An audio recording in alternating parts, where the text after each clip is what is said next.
Depois de mais de 20 anos de negociações, em 2019, autoridades do Mercosul e da União Europeia chegavam ao acordo para a criação de uma área de livre comércio entre os dois blocos. Uma proposta complexa que engloba 750 milhões de pessoas e cerca de 1/4 do PIB mundial.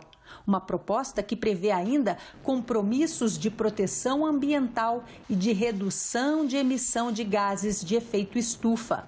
Mas o acordo ainda precisa ser aprovado pelos países membros dos dois blocos. Hoje, pouco mais de um ano depois, a pandemia, a crise econômica provocada por ela e o agravamento das queimadas de biomas brasileiros desafiam os termos acordados. Quais as chances de aprovação desse acordo agora? O que esperar da relação entre os dois blocos neste contexto? Tema para o Cidadania Mundo. Para falar sobre isso, a gente recebe aqui no programa o embaixador Inácio Ibáñez, que é o chefe da delegação da União Europeia aqui no Brasil. Muito obrigada, embaixador, por conversar conosco aqui no nosso programa. Eu começo pelo básico. Em que pé está esse acordo hoje? Que avaliação o senhor faz das chances de aprovação desse acordo agora, depois de um ano aí, no mínimo, atípico? Um prazer estar hoje com você, Ângela, aqui na televisão Senado. O acordo é, sem dúvida, um grande sucesso conjunto da União Europeia e dos países do Mercosul. Foi uma negociação muito longa, 20 anos. Não todos os anos foram tão intensos como os finais, mas chegamos ao final do ano passado a um acordo. É um acordo moderno, é um acordo abrangente e por essa razão também precisávamos de certo tempo para comparar os textos, ficar realmente nos textos finais. Isso foi feito. Logicamente, o tempo da Covid não ajudou, porque muitas reuniões que tinham que se celebrar durante o ano não puderam se fazer de forma presencial, tiveram que ser feitas através de videoconferências, mas o trabalho foi feito e foi muito bem feito.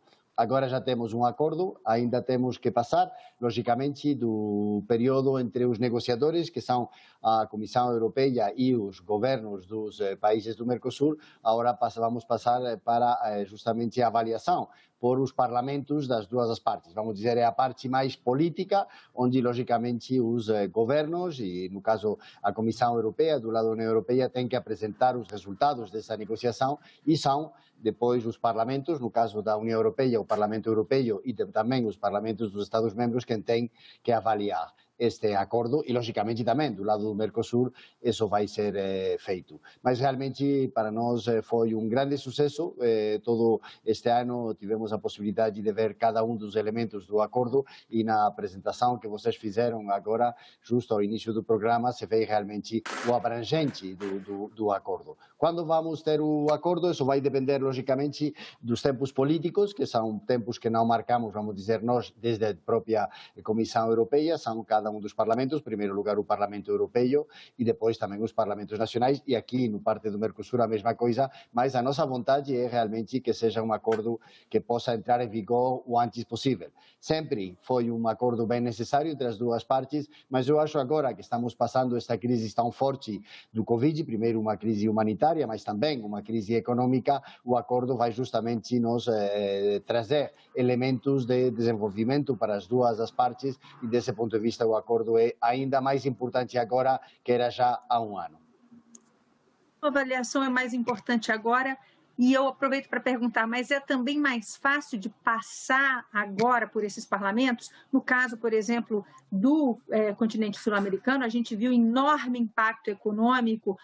A Argentina, que é um parceiro fundamental do Mercosul, envolto em crise cambial, em dificuldade, muitas empresas, inclusive da União Europeia, deixando o país.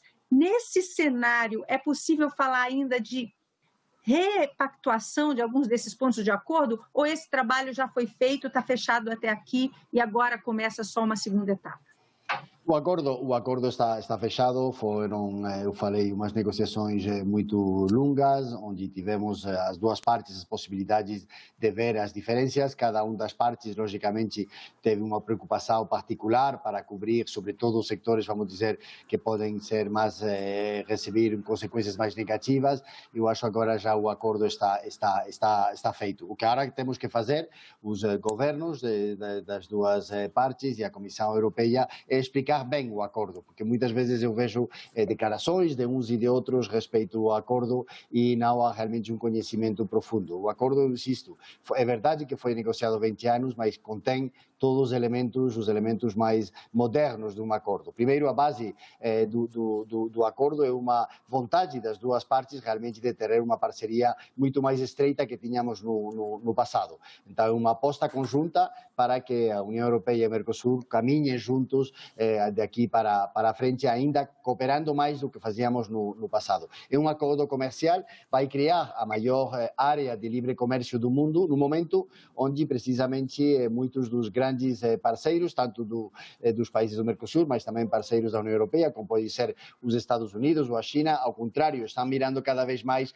para eles dentro, mais uma visão mais protecionista, fechar mercados. Ao contrário, o acordo União Europeia-Mercosul acredita na linha completamente diferente. Nós acreditamos que o comércio livre é bom para as duas as partes e também, logicamente, o acordo contém elementos novos, como é todo um capítulo que vamos ter para comércio e desenvolvimento sustentável. Que tem esta parte?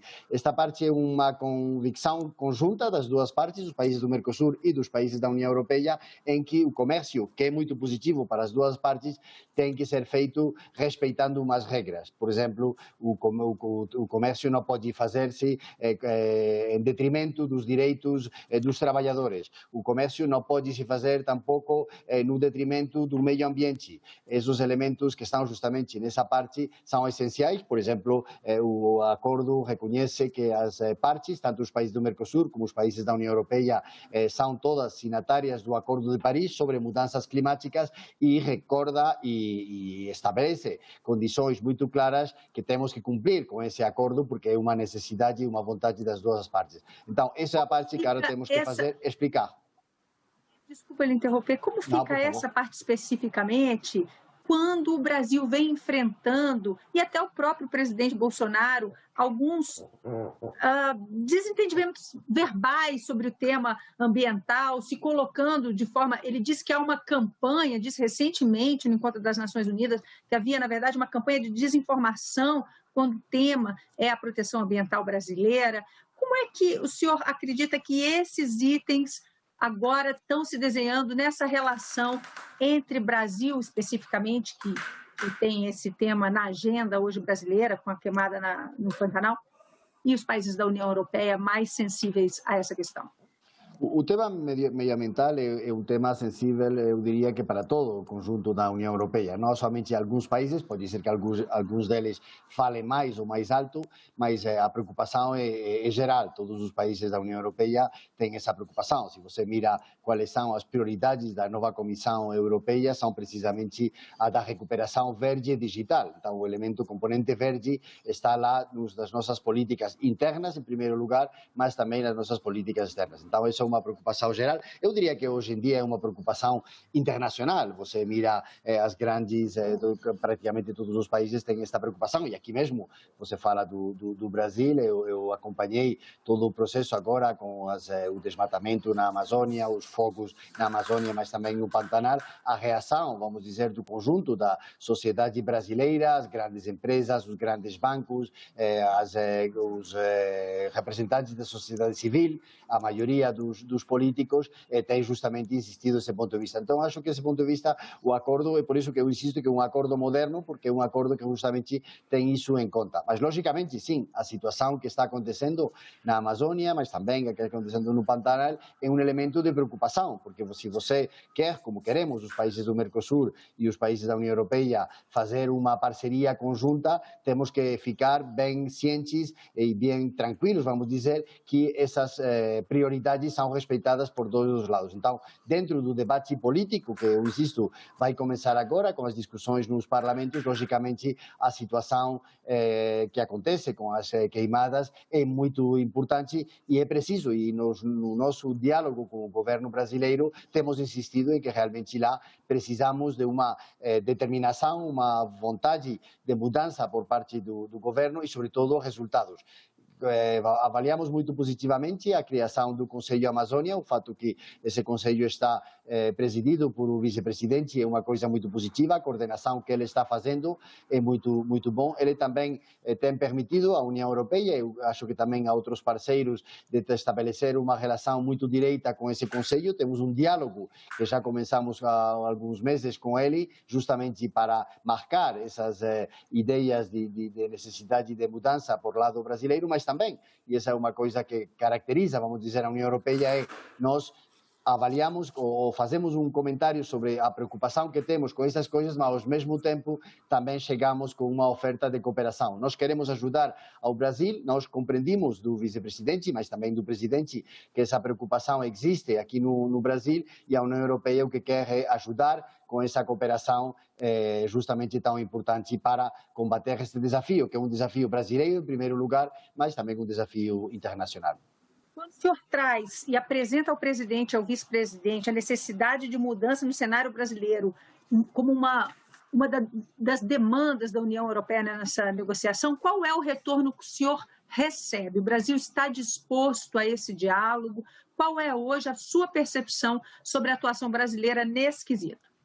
Bom, o presidente, você não tem mais que ouvir o seu discurso ante as Nações Unidas, não? Que é um discurso sempre muito representativo de quais são as prioridades de cada um dos governos, e ele falou da prioridade do Acordo União Europeia-Mercosul. Então, desse ponto de vista, ficamos bem tranquilos e sabemos que o Brasil, por boca do seu presidente, está a favor deste acordo e, portanto, de cada um dos elementos deste acordo, e entre eles também dos elementos da sustentabilidade, que é uma sustentabilidade econômica, social e medioambiental. Mas e com o presidente também, com o vice-presidente também, um diálogo muito bom. Ele ficou realmente, teve primeiro uma reunião com todos os embaixadores da União Europeia. A essa reunião convidamos também o embaixador do Reino Unido, que até há pouco tempo era parte do bloco, agora não, mas continua a ser um parceiro importante para nós. Vão sediar a próxima COP sobre mudanças climáticas, e a Noruega, que também é um parceiro importante do Brasil, sobretudo com o Fundo Amazônia. Foi uma conversa muito franca, muito boa.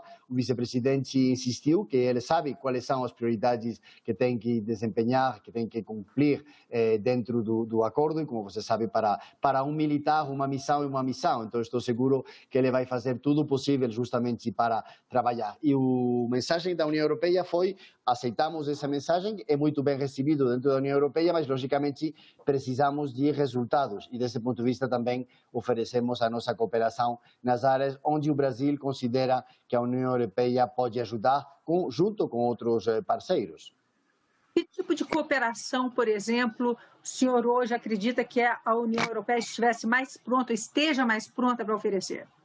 Uma das áreas onde o vice-presidente insistiu muito, e eu acho que é uma ideia muito positiva, ele fala muito dos estados que estão na parte da Amazônia legal, e ele fala que esses estados, se você coloca na meia do Brasil, são os estados menos desenvolvidos. Então, há uma sinal clara que você precisa do desenvolvimento dessas regiões, desses estados, e lá a União Europeia, que tem experiência justamente nesse desenvolvimento sustentável, estaria preparada para ajudar desse ponto de vista. Também, logicamente, algumas das áreas onde o presidente e o vice-presidente falaram muito, que também o tema da determinação da propriedade em cada um desses lugares, também lá nós temos um projeto desse ponto de vista. Também trabalhar com a sociedade civil, que é bem importante, em projetos concretos para valorizar os produtos que saem da Amazônia. Então, acho que há muitas áreas onde podemos trabalhar.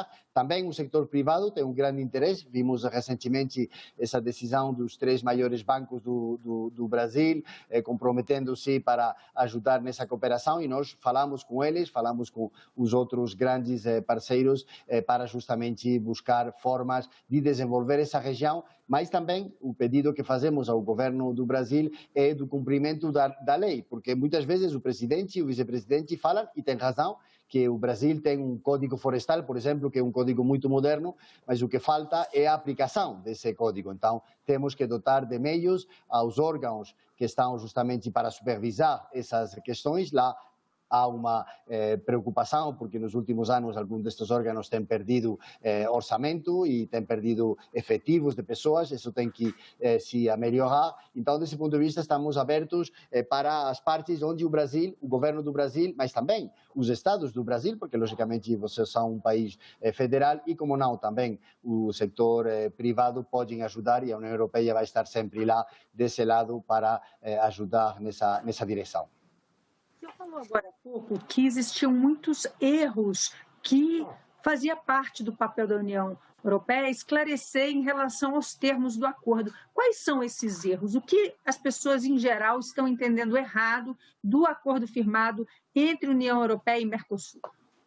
Eu acho que não vem a totalidade do acordo. Muitas vezes também é lógico, um acordo bem abrangente, então tem muitos elementos. Ficam muitas vezes mais focados, vamos dizer, nas troca de aberturas do mercado, se os produtos do agro brasileiro vão chegar na Europa sem essas limitações que tinham no passado, se os produtos industriais europeus vão chegar aqui. Mas não tem em conta toda essa outra parte, que são justamente a parte dos valores, que eu acho que é realmente a base do acordo. Então, compartilhar valores, primeiro os valores da democracia, somos dois blocos mundiais, e não há tantos blocos que acreditamos que a democracia é o melhor sistema para nós organizar, todos os temas, logicamente também do desenvolvimento sustentável, a parte da proteção dos direitos dos trabalhadores, os elementos meioambientais, que já falamos um pouco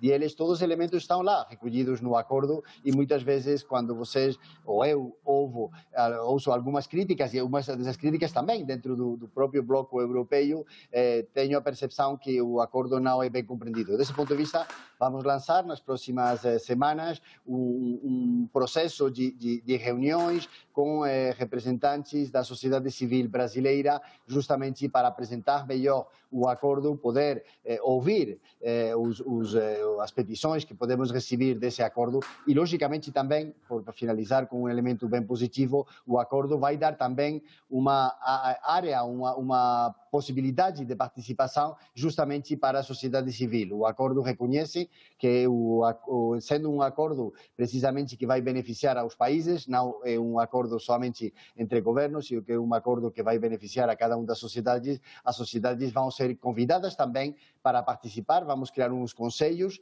justamente onde a sociedade civil dos países do Mercosul e, logicamente, a sociedade civil brasileira, mas também a sociedade civil europeia vão poder dialogar entre eles, conosco, com os governos, justamente para sinalizar as áreas onde eles consideram que temos que fazer um maior esforço. Então, sim, eu acho que há um problema, mas que é normal, é parte de uma negociação tão longa, você muitas vezes se concentra na parte negociadora e não tem, vamos dizer, o tempo. Cada uma das partes faz o seu trabalho com a sua sociedade, com os seus grupos de interesse, mas nós fazemos juntos. Agora estamos fazendo juntos, eu participo muitas vezes com representantes do governo brasileiro, sejam do Itamaraty ou do Ministério da Economia, justamente para apresentar juntos os elementos muito positivos deste acordo. Embaixador, o senhor falou nesse processo de negociação agora, nós abrimos o programa explicando que o acordo precisa ser aprovado ainda pelos parlamentos de todos os países, de ambos blocos. Existe resistência de algum país em específico que precisa ser melhor trabalhada?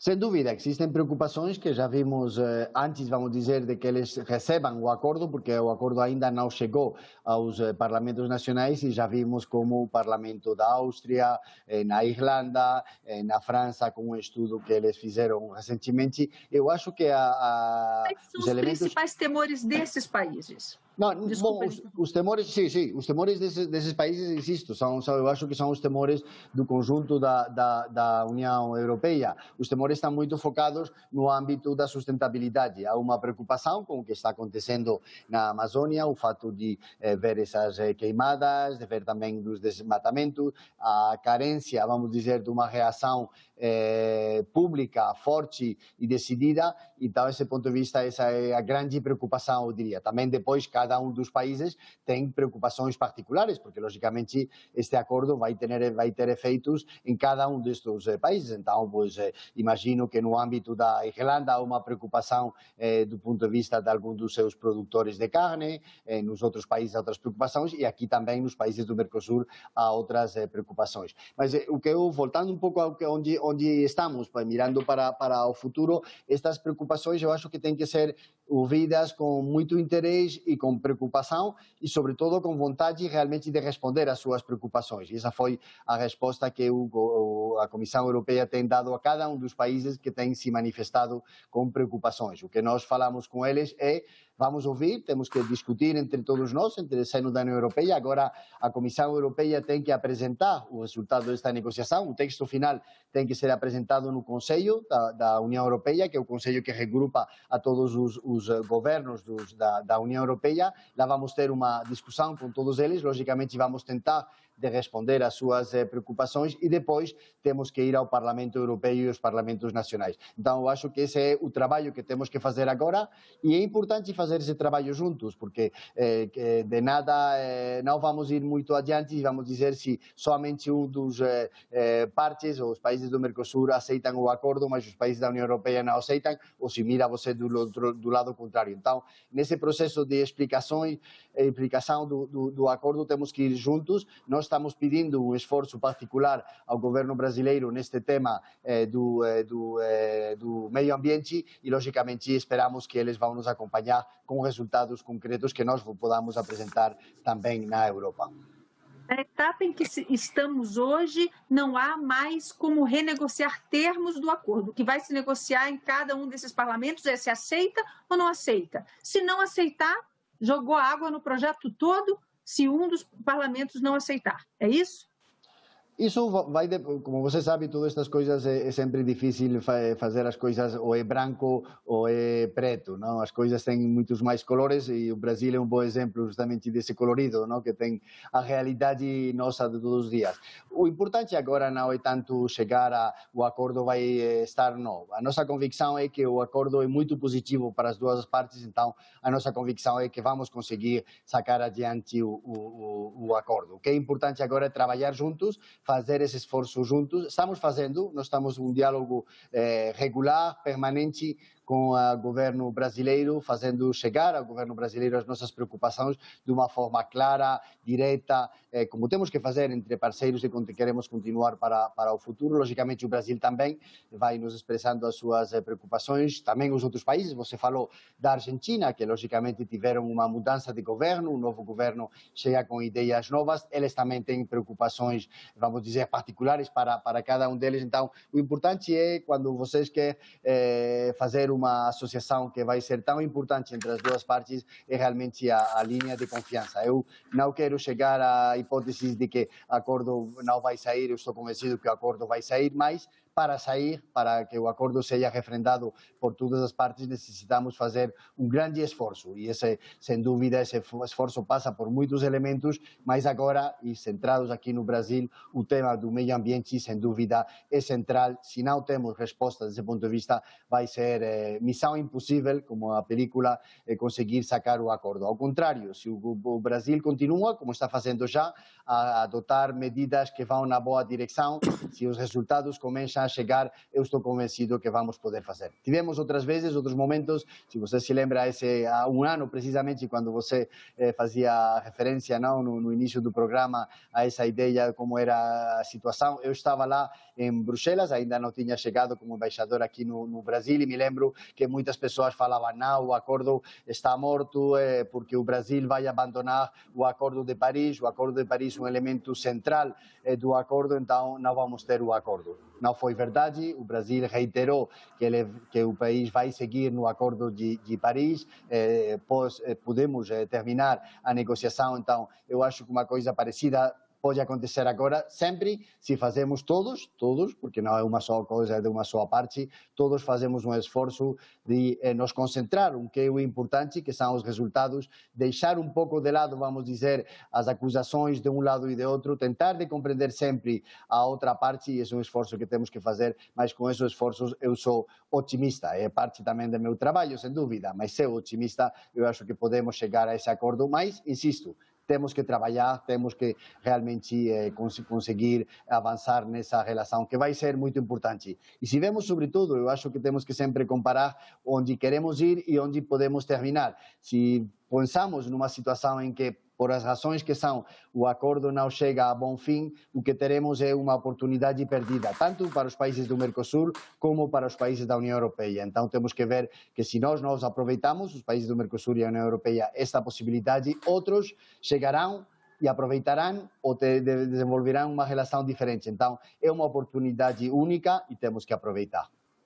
E a última perguntinha, embaixador, já que nosso programa vai se aproximando do fim, o senhor mencionou de um ano para cá, ao longo desse último ano, as sociedades dos nossos países enfrentaram imensos desafios. Na América Latina, além de uma pandemia que levou à morte de mais de 140 mil pessoas só no Brasil, a gente viu também a economia sofrer forte impacto econômico, as contas públicas brasileiras se endividarem tremendamente, uma crise cambial preocupante na Argentina, uma derrota, um novo presidente na Argentina, dos Estados Unidos deixando o Acordo de Paris, que o senhor colocou agora como vital, e agora eleições americanas. A minha pergunta última para a gente encerrar é, nesse contexto hoje, o que esse acordo, uma vez aprovado, pode trazer de benefício para as nossas populações? Para aquela pessoa que está nos assistindo em casa e pensando, ok, saindo esse acordo, hoje, dado o atual contexto, o que o Brasil, o que a população brasileira ganha com isso? O acordo entra, como eu falei ao início, entra realmente nessa direção. Nós, você falou, tivemos nos países da América Latina, mas a mesma coisa aconteceu na Europa. O Covid foi um drama humanitário. Perdemos pessoas a sua vida, muitos outros deles sofreram esta enfermidade. Teve um efeito econômico terrível, um efeito social muito importante, porque, logicamente, perderam mais os que já tinham menos. Então, desse ponto de vista, é ainda mais forte. O acordo, justamente como o conceito que nós temos na União Europeia, é uma aposta por uma retomada diferente. Temos que recuperar depois desta crise, mas temos que recuperar de uma forma diferente. Não podemos repetir o que fazíamos no passado. E essa é um pouco a ideia da nossa, por exemplo, que nós falamos na Europa, da retomada verde digital, é justamente aprender das lições, sobretudo das coisas que não fizemos bem no passado, e uma delas é justamente o respeito a esta sustentabilidade, que é preciso ter em conta que vivemos um planeta que é único, não podemos repetir esse planeta, então temos que ter muito cuidado com ele, temos que trabalhar juntos. E o acordo entre a União Europeia e a Mercosul é justamente uma aposta conjunta desse ponto de vista. Isso é de forma global e o que afeta as pessoas, a cada uma das pessoas, vai criar riqueza, porque o acordo é justamente acreditar, como já foi no passado para os países como o Brasil, como os países da União Europeia, que através do comércio baseado em regras é como vai se dar o desenvolvimento. Ao contrário, se cada um tenta de ficar do seu lado sem ter em conta o que os outros acontecem,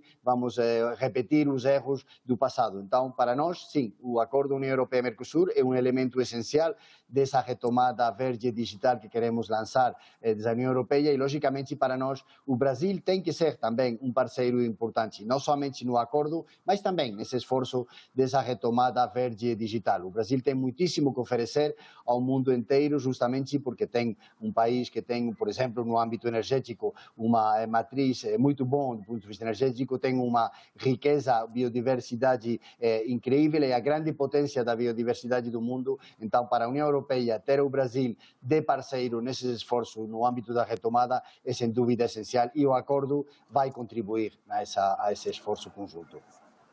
Embaixador, muito obrigada por essa conversa. Nós conversamos aqui no programa Cidadania Mundo com o embaixador Inácio Ibáñez, que é o chefe da delegação da União Europeia no Brasil. O nosso tema foi o acordo comercial entre o Mercosul e a União Europeia. Você que está em casa nos acompanha mais uma vez, muito obrigada por estar com a gente. Já sabe, se quiser rever este ou qualquer outro programa da TV Senado, pode visitar nossa página na internet, está tudo lá, hein? senado.leg.br/TV, ou se preferir, no YouTube, nosso canal no YouTube, o endereço aparece aí, youtube.com/TV Senado. Você pode, inclusive, dar like, marcar aquele sininho e acompanhar todas as nossas novos programas. Tchau, obrigada, até a próxima.